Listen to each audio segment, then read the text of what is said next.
धार्मिक सौहार्द की कृपा रही कि आज इस मुकाम पर है लोगों के सहयोग से, इस गांव के लोगों की मेहनत और आप जैसे जो हमारे संबल प्रदान करने वाले हैं उनसे आज विश्व स्तरीय फुटबॉल स्टेडियम है, कबड्डी का मैदान है, बास्केटबॉल का है, वॉलीबॉल का है। और सर हमने पर्यावरण के लिए भी बहुत कार्य किया है। जितने भी टिन शेड हैं पानी व्यर्थ नहीं जाएगा। फॉरम प्लांट बना दिया, हमारा पुराना जोड़ा उसकी सरकार की मदद से मरम्मत करवा दी, पूरा का पूरा उसमें पानी बरसात का भरते हैं, उससे हमारी ये हरियाली है। और इस साल 500 पौधे हमने पर्यावरण की रक्षा के लिए एक मुहिम शुरू की है, 500 पौधे इस साल लगाए हैं। तो ये समिति केवल खेलों को ही बढ़ावा नहीं दे रही, सामाजिक उत्थान के लिए, सामाजिक सरोकारों और पर्यावरण के लिए भी कार्य करती है। हमें आप जैसे अधिकारियों का आशीर्वाद मिलता रहेगा तो हम और आगे बढ़ते रहेंगे।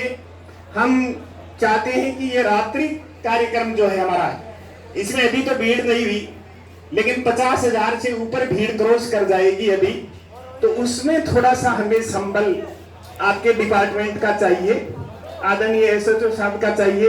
3 घंटे ज्यादा भीड़ रहती है, उसके बाद कम हो जाती है। अब मैं आशीर्वचन के लिए आमंत्रित करूंगा आदरणीय एसपी साहब को कि वो हमें आशीर्वाद दें। सम्मानित मंच, सबसे पहले तो मैं शुक्रिया देना चाहूँगा पीर बाबा सेवा समिति को, जिन्होंने इतने अच्छे आयोजन पे मुझे बुलाया।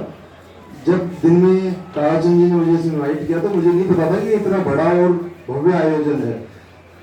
अब यहाँ पे आके देखने मिलता है पूरा जो मेला है, प्लस जैसा इन्होंने बताया कि जो खेलों को प्रोत्साहन समिति ने दिया है पूरे गाँव में, पूरे इलाके में, उससे केवल यही नहीं बाकियों को प्रेरणा मिलती है कि वो भी अपने गाँव में अपनी जगहों पर ऐसा कर सकते हैं, जिससे पूरे सीकर में खेल का स्तर और राजस्थान में खेल का स्तर ऊपर उठ सके।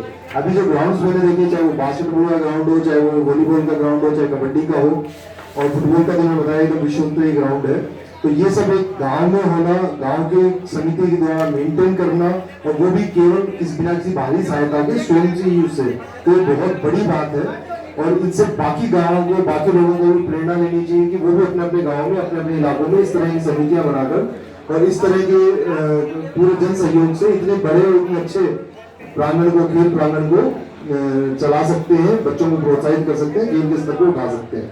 आजकल तो हर नौकरी के अंदर ऑलमोस्ट सरकार ने रिजर्वेशन टाइप ही कर दिया है कि आप खेल के लाओ, स्वर्ण पदक लाओ तो आपको ये देंगे, आपको अगर रजत पदक है तो ये।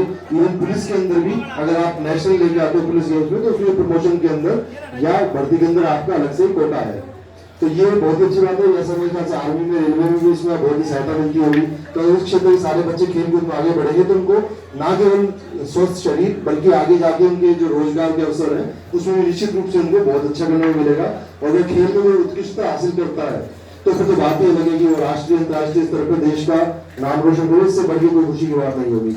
जैसा कि मैंने अब देखा तो बहुत सारे पदक रखे हुए थे अलग अलग गाँव में, अलग अलग जगहों पे, अलग अलग स्तरों पे, जो इस गांव की फुटबॉल टीम ने अर्जित किए थे। तो वाकई में कैबिनेट मतलब बड़े बड़े पदक और बहुत सारे, तो वाकई में देख के बहुत ही गर्व का अनुभव हुआ कि इस गांव में इस स्वस्थ परंपरा का निर्वहन कर रहे हैं, और वो भी समिति की ओर से पूरा इतना बढ़िया आयोजन। तो मैं पूरी समिति को आयोजन करता हूँ, वो जो भी यहाँ पे दानदाता है जिन्होंने जिनके सहयोग इसमें किया, और बाकी जो भी संरक्षक है उन सबको, गाँव के सभी लोगों को, सबसे ज्यादा खिलाड़ियों को जो इस आयोजन में 3 दिन तक अपनी जो आपकी परफेक्शन है उसको आप दिखाएंगे, अपनी कला को अपने दिखाएंगे, आप अपनी मेहनत का सबके सामने आप प्रदर्शन करेंगे, और एक स्वस्थ परंपरा निर्माण करते हुए आप इस समिति के जो उत्कृष्ट कार्यों को आगे बढ़ाएंगे। इसी के साथ ही मैं सबको बहुत बहुत धन्यवाद देना चाहता हूँ कि आपने इस स्वर्ण अवसर का साझा करने का, स्वर्ण अवसर प्रदान किया इतने बड़े आयोजन का। धन्यवाद।